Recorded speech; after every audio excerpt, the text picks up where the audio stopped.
Man was made to mourn by Robert Burns.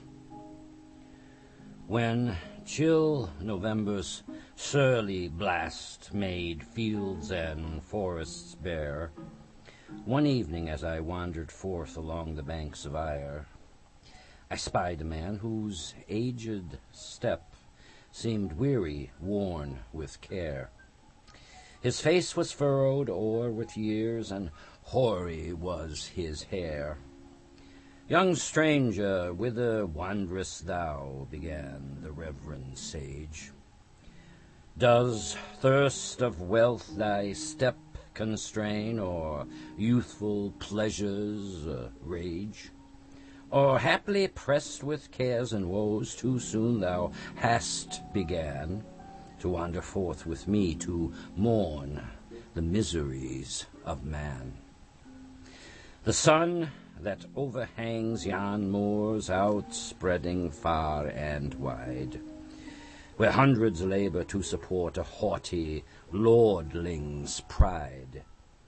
I've even seen yon weary winter sun twice 40 times return, and every time has aided proofs that man was made to mourn.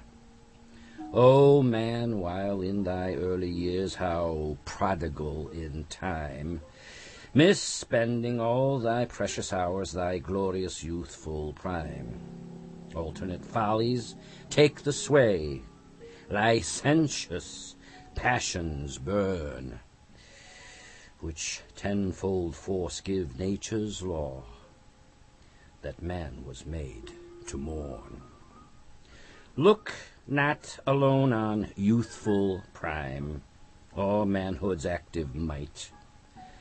Man then is useful to his kind, supported in his right, but see him on the edge of life, with cares and sorrows worn. Then age and want, O ill-matched pair, show man was made to mourn.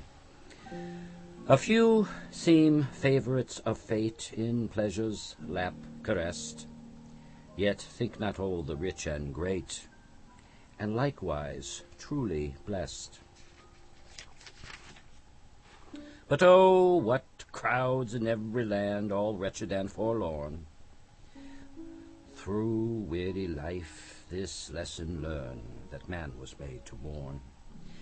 Many and sharp the numerous ills inwoven with our frame, more pointed still we make ourselves regret, remorse, and shame.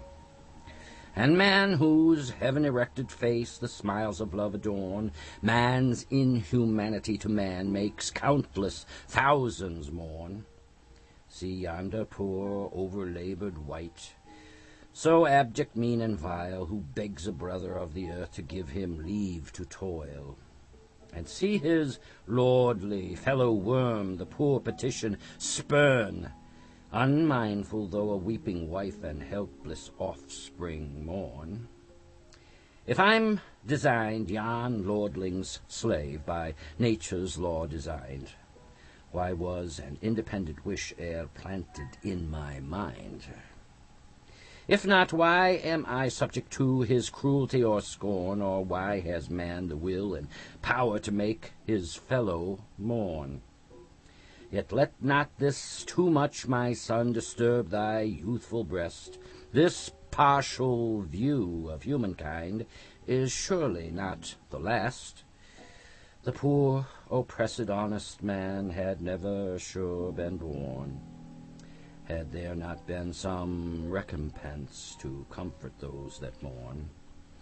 O death, the poor man's dearest friend, the kindest and the best, welcome the hour my aged limbs, and laid with thee at rest. The great, the wealthy fear thy blow, from pomp and pleasure torn. But oh, a blessed relief to those that, weary, laden, mourn.